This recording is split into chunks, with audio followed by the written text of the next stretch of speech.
Puno. Dami ng tubig, 2 galon na. Grabe naman to para late ng radiator niyan.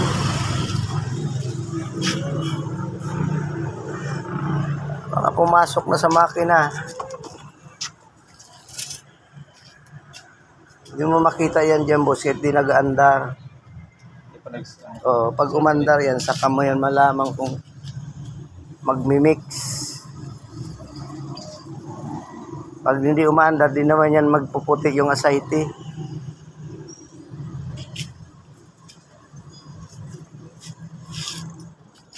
Wala man tulo, ha? Ba't di napupuno? Oh.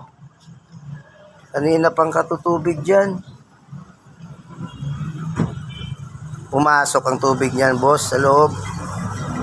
Makina. Pag napuno yan, puno rin yung crankcase.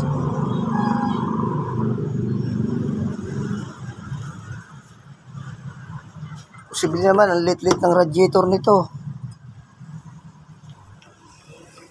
Ubos na yung 2 galon. Wala namang leak.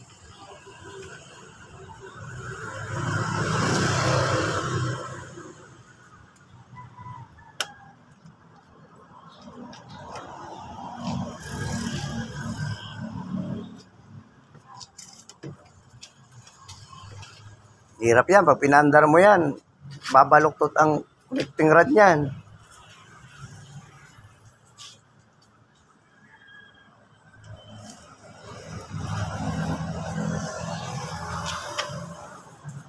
Pinasok na yung liner niya ng tubig.